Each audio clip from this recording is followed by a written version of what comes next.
Hello wine people, welcome to Thirsty and Wise, where we simplify wine. My name is Peter and I'm a certified WSET wine and spirit educator. This is video number 3 in a series of videos for WSET Level 1 in wines course and exam. In this video, I will explain how white, red and rosé wines are made.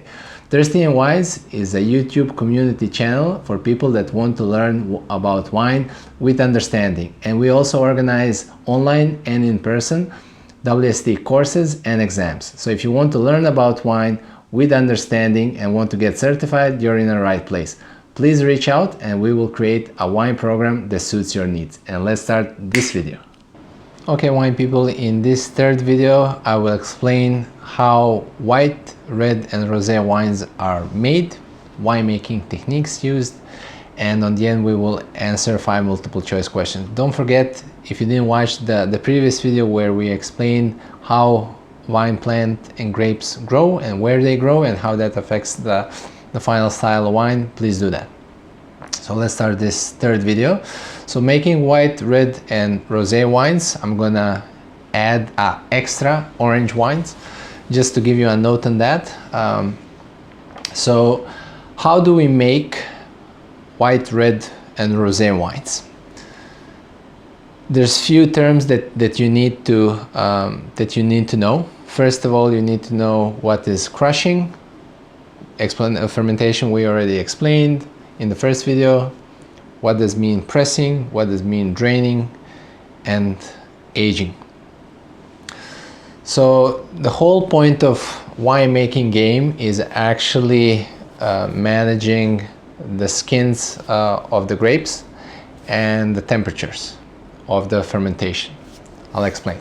So let's go one by one. Let's start with red wine.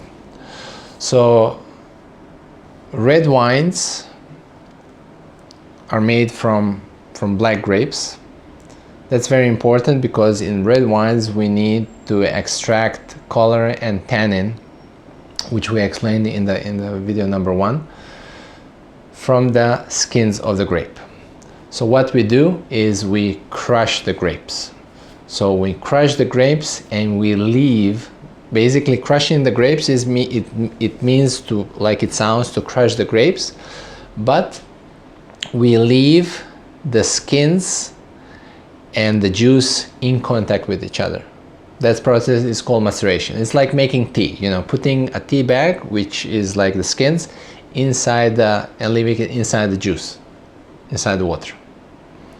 All right, and then when the skins and the juice are in contact with each other, they go through a process of fermentation. So then we extract the color from the skins. We extract the color, we extract the tannin, we extract the flavor. After the fermentation is finished, when sugar is converted into alcohol, then we press the grapes in a press machine. The idea is to separate the juice from the skins.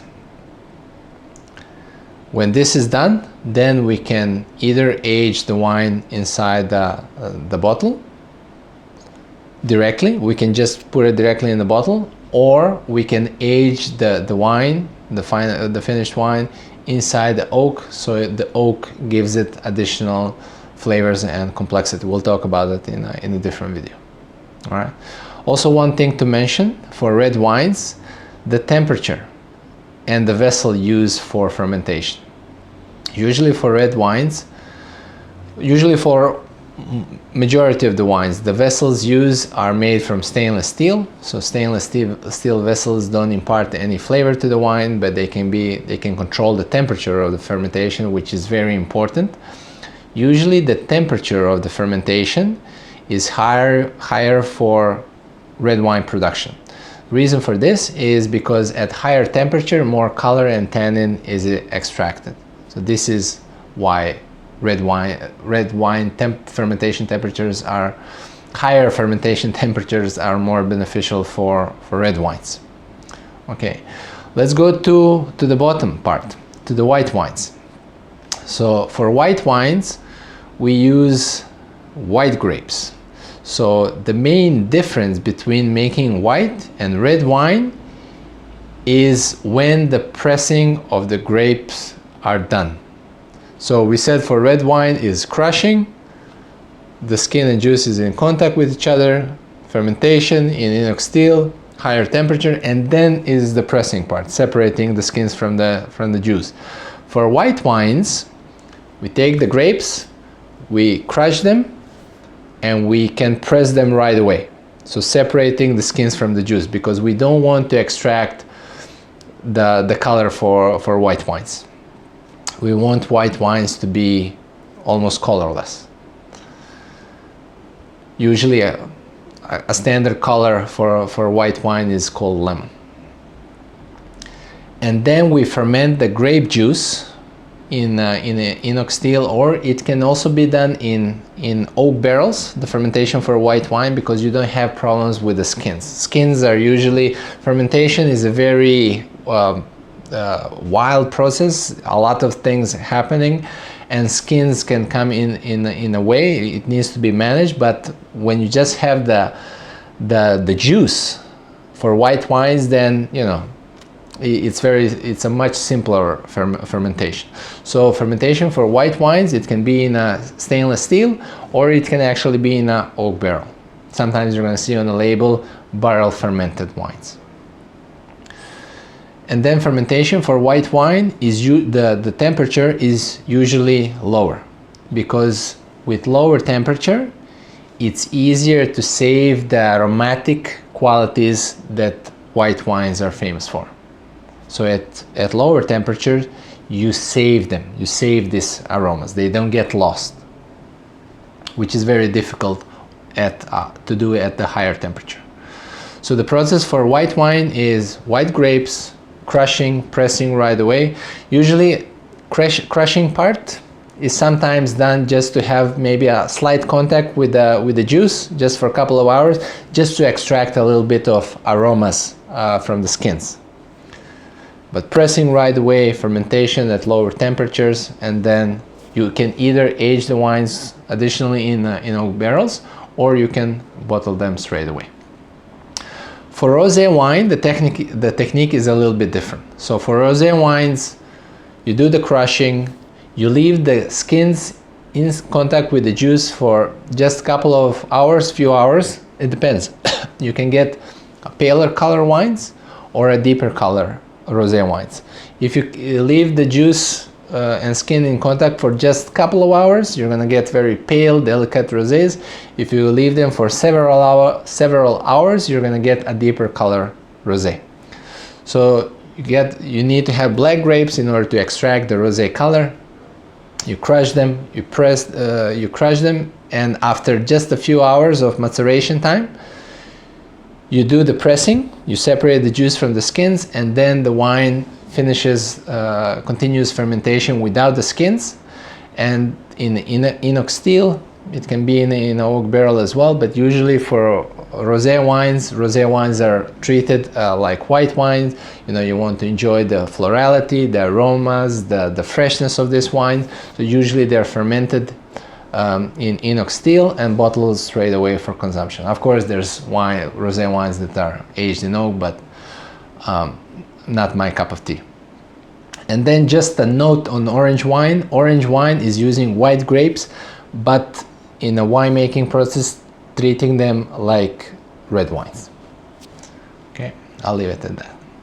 So just to sum up what we talked about, the most important things, making white wine specific. So you do the crushing, you press right away, and then you ferment without the skins on a lower temperature to save the aromas. Lower fermentation temperature, fermented in oak or stainless steel, like I said.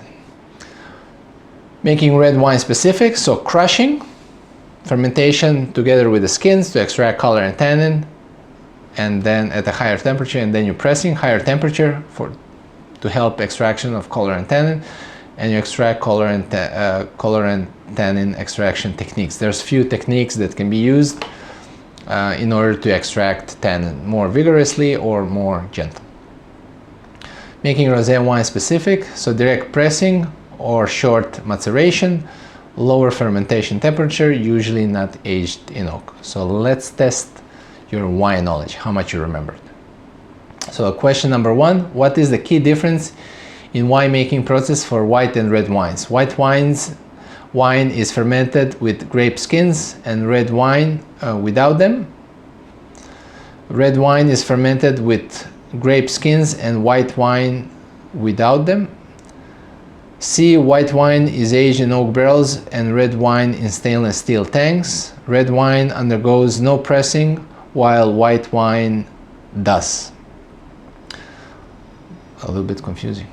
White wine is fermented with the grape skins and red wine without it. This is not correct. Red wine is fermented with grape skins and white wine without. Okay, so I get it.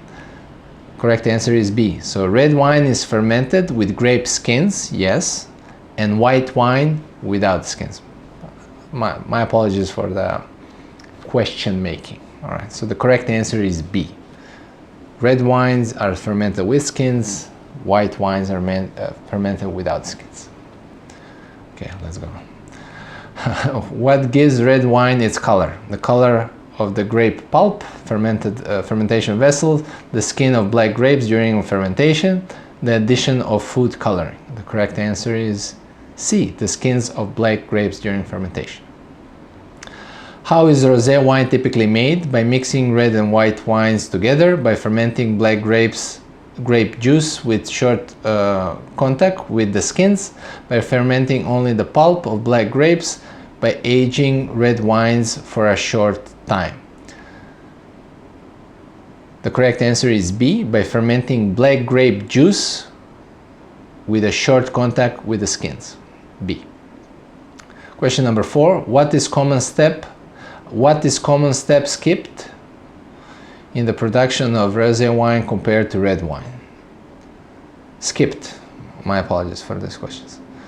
So what is a common step skipped in the production of rosé wine compared to red wine? So crushing, skin contact with for the entire fermentation process, fermentation with yeast, bottling. So the correct answer is B, skin contact for the entire fermentation process. We explained that when you're making rosé wines, you crush the grapes, short maceration, then pressing, separating the juice from the skin, and then rosé wines continue fermenting without just juice, no skins. Question number 5, where does fermentation usually occur? In glass jars, in oak barrels or stainless steel tanks, in plastic containers, in open vats. The correct answer is B, in oak barrels or stainless steel tanks. Thank you for sticking through these questions. Wine people, thanks so much for watching the video. Today we talked about differences between making white, red and rosé wines. Next video we will explain different types and styles of wine. Today's reason why you could start learning about wine, it is because it is interesting and fun. Please let me know what is your reason why you're interested in wine, why you're learning about wine, and please let me know if I can be your personal wine educator and part of your wine journey. I'll see you in the next episode. Until then, stay thirsty and wise.